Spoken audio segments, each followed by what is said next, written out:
Kampf um die deutsche Fußballmeisterschaft im Olympiastadion. Die Gegner sind Schalke Westfalen und Rapid Wien. 90.000 Zuschauer wohnen dem Kampf bei. Rapid Wien, schwarze Hosen. Erstes Tor für Schalke.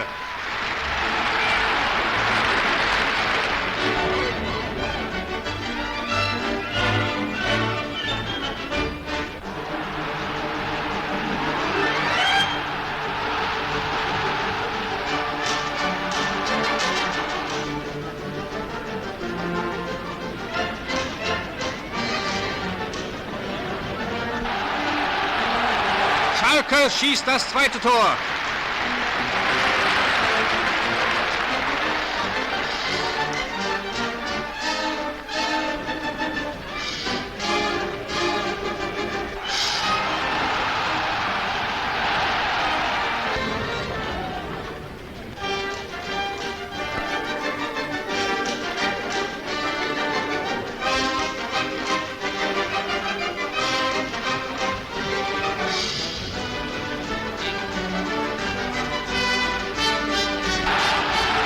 Zu 0 für Schalke.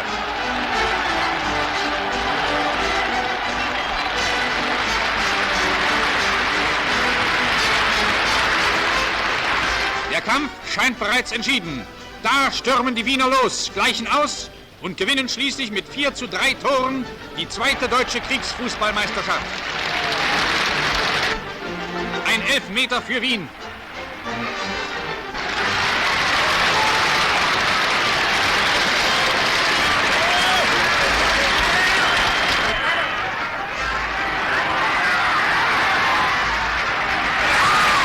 Siegestor.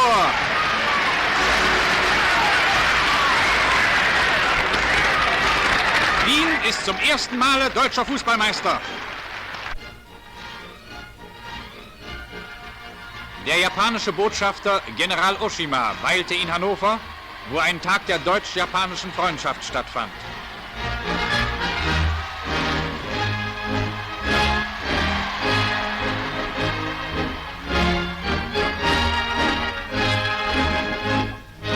Aufmarsch der HJ. Hitlerjungen tragen die Fahnen der Nationen des Drei-Mächte-Paktes voran.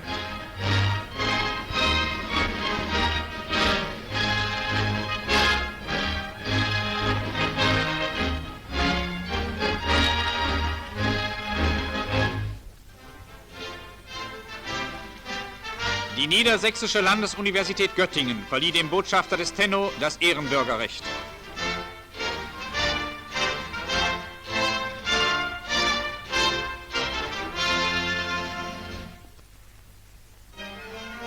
In Venedig wurde in feierlichem Staatsakt der Beitritt Kroatiens zum Drei-Mächte-Pakt vollzogen.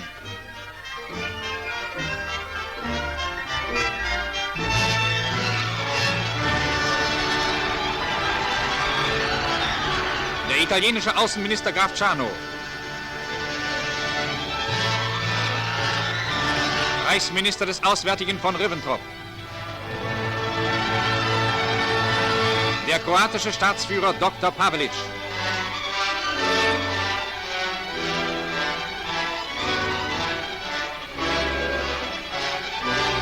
im Senatssaal des Dogenpalastes. Graf Ciano kennzeichnete in seiner Rede den Drei-Mächte-Pakt als die dauerhafte Grundlage zur Zusammenarbeit jener Nationen, die eine Weltordnung der Gerechtigkeit und des Friedens anstreben.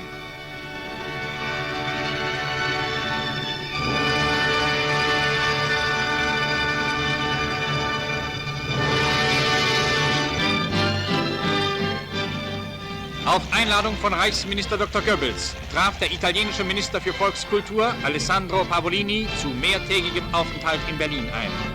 Der Besuch diente einem persönlichen Gedankenaustausch der beiden Minister.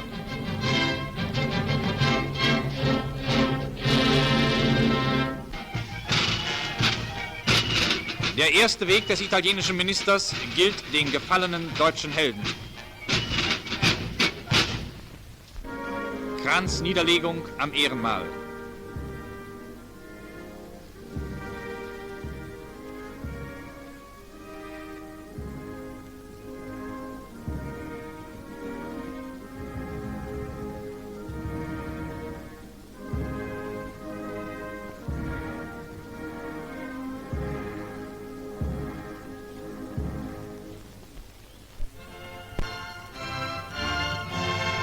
Am Montagmorgen empfing der Führer in Gegenwart von Reichsminister Dr. Goebbels Minister Pavolini.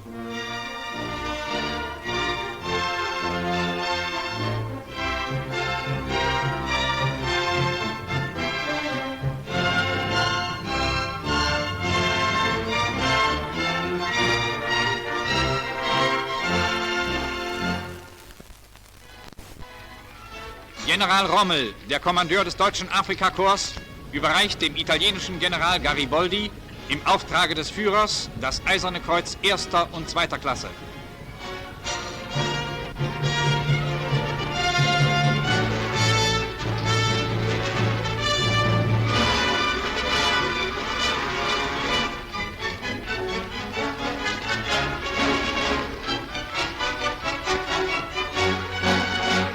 Aufbruch zur Front.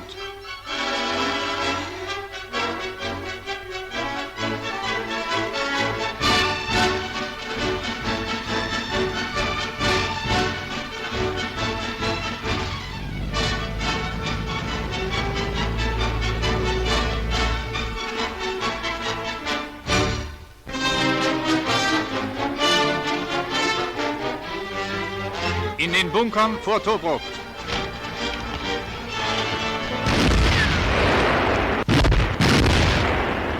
Schwere Artillerie belegt Bunker und Arsenale der Festung mit ihrem Feuer.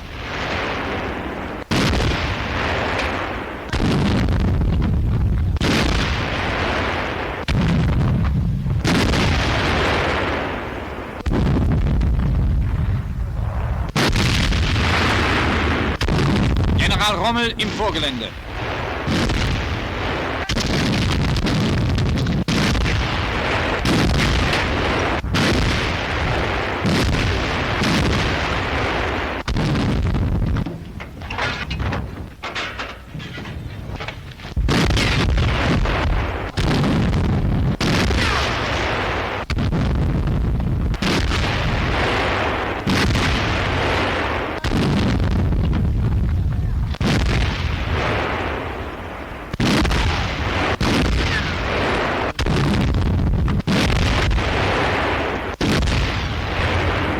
Aufklärer lenken das Feuer der Artillerie. Einsatz von Stukas. Sie sollen im Verein mit Zerstörerflugzeugen englische Munitionsschiffe vor Tobruk angreifen. Soldaten beobachten den Kampf von der Küste aus.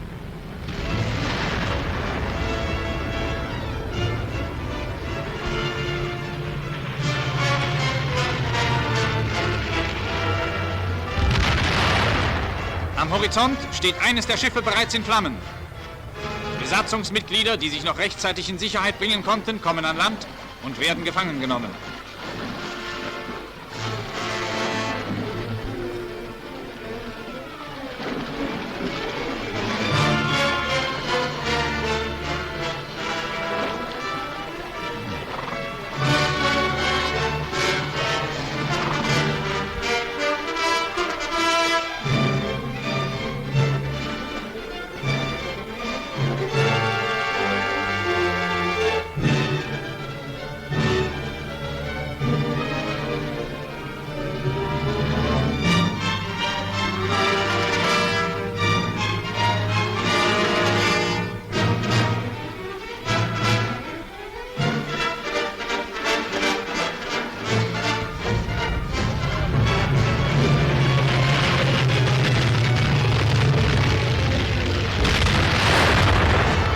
Draußen geht der Kampf weiter. Ein anderes Munitionsschiff ist getroffen und in die Luft geflogen.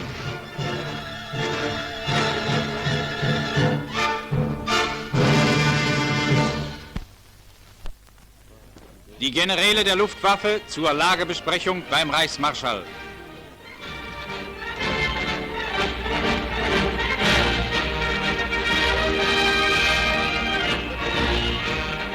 Generalfeldmarschall Sperle, Generalfeldmarschall Milch. Links General der Flieger Jeschonek, der Chef des Generalstabes der Luftwaffe. Rechts Generalfeldmarschall Kesselring.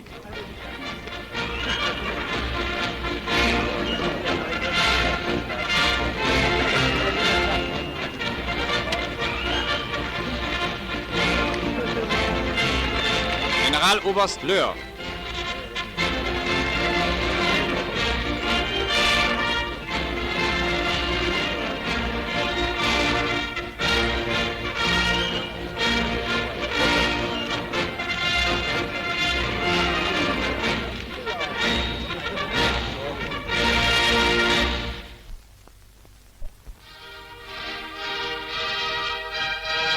Vor der Reichskanzlei in den frühen Morgenstunden des historischen 22. Juni.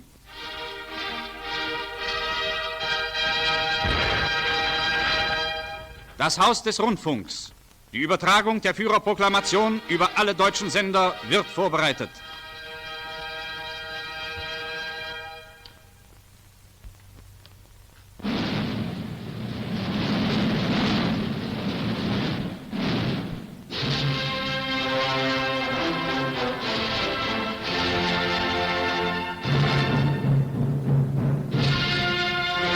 Das Reichsministerium für Volksaufklärung und Propaganda. Reichsminister Dr. Goebbels verliest die Proklamation des Führers. Sie enthüllt zum ersten Mal vor der ganzen Welt die Verschwörung zwischen London und Moskau gegen Deutschland. Der Führer zieht nach monatelangem Schweigen nunmehr in 12. Stunde die noch einzig mögliche Konsequenz mit den Worten: Ich habe mich entschlossen, das Schicksal und die Zukunft des Deutschen Reiches wieder in die Hand unserer Soldaten zu legen. Im Anschluss an die Verlesung der Proklamation des Führers gab der Reichsminister des Auswärtigen von Ribbentrop, von Beifall unterbrochen, zum ersten Mal der in- und ausländischen Presse die deutsche Note an die Sowjetunion bekannt.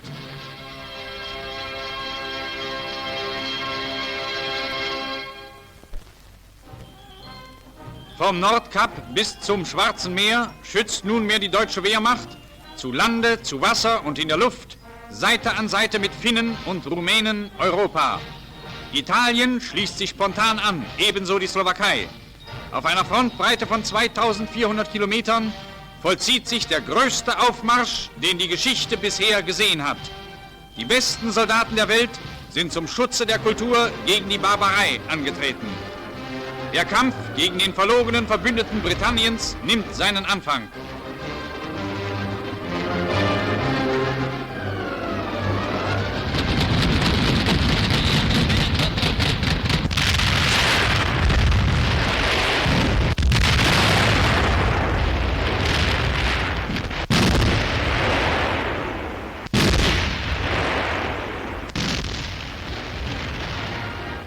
An der Front in Ostpreußen.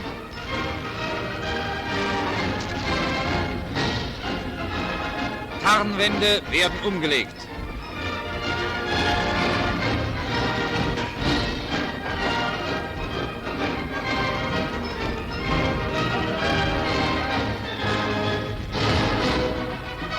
Fort mit dem Grenzbaum.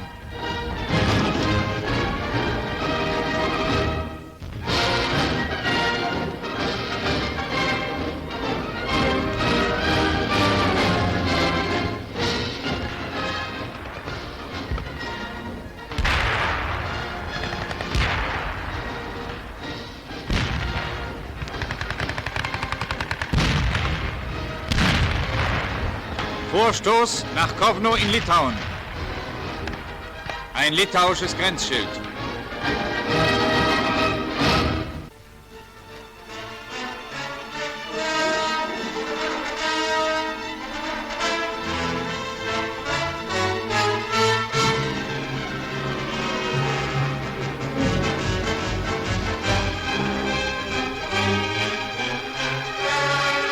Die Spitze Halt! Die Ortschaft wird von sibirischen Scharfschützen erbittert verteidigt.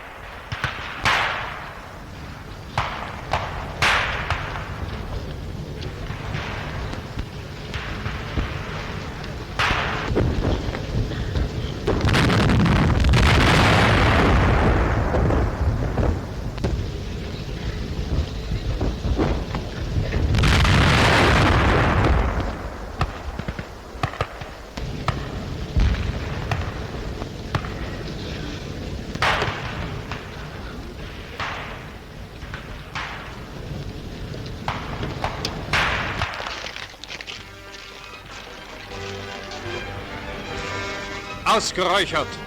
Die ersten Gefangenen.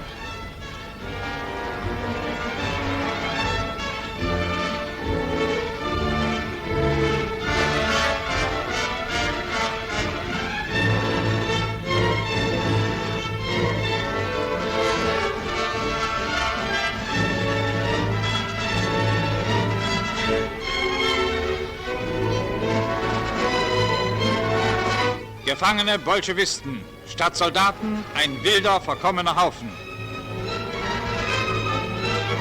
An allen Frontabschnitten nehmen die Operationen ihren planmäßigen und erfolgreichen Verlauf. Die Grenze wird überall kämpfend überschritten.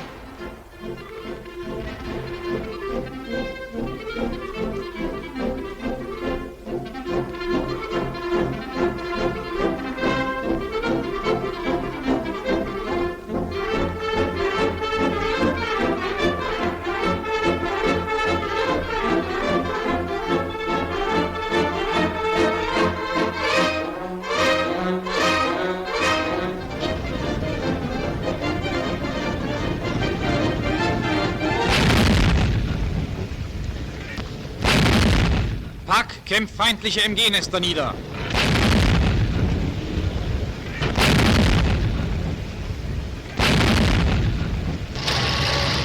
Den Pionier- und Infanteriestoßtrupps folgt dicht auf die Panzerspitze.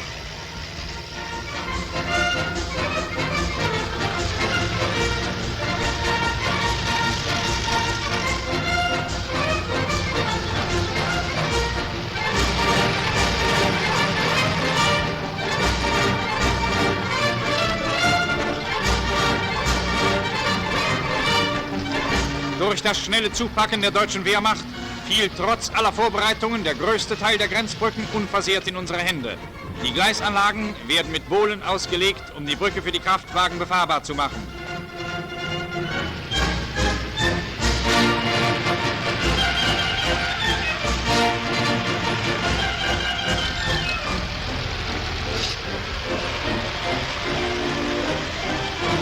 Auf sowjetrussischem Boden. Auf dem Boden, den der deutsche Soldat jetzt als das wahre Paradies kennenlernt.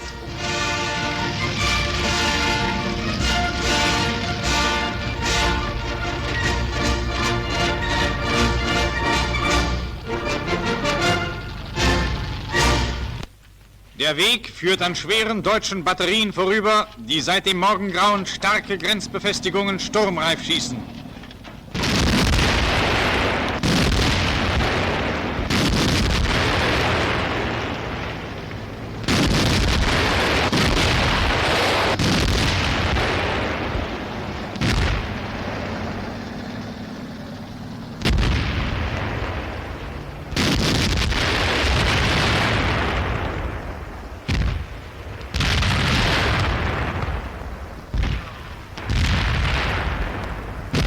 Übergang über den Sand.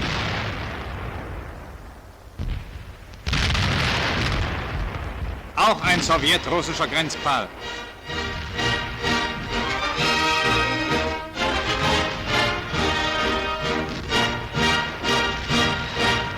Hier gelang es unseren Pionieren, die Brücke noch kurz vor der Sprengung zu nehmen.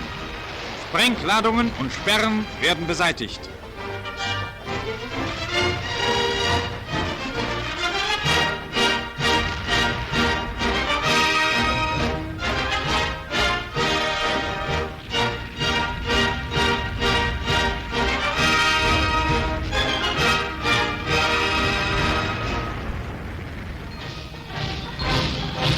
Auch das sind Sowjetsoldaten.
Jüdischer Unterführer.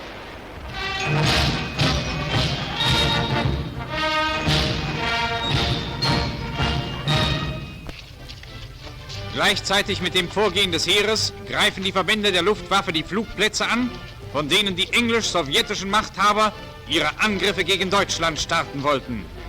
Vorbereitung zum ersten Feindflug.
Über sowjetrussischem Gebiet.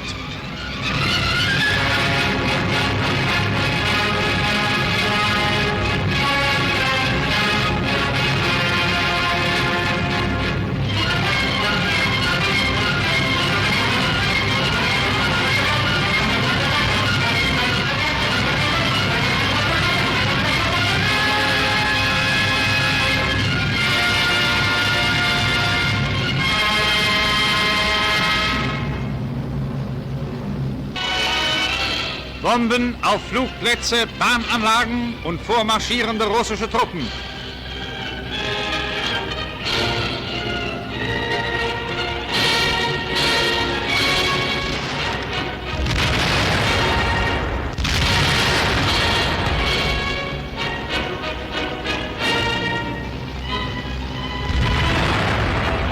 Unter uns Einschlag neben Einschlag. So schlägt unsere Luftwaffe schon in den ersten Stunden mit voller Wucht zu und bereitet dem Heer den Weg zu weiteren Operationen gegen den Staat, der geglaubt hat, durch seinen Verrat das Reich von rückwärts anfallen zu können.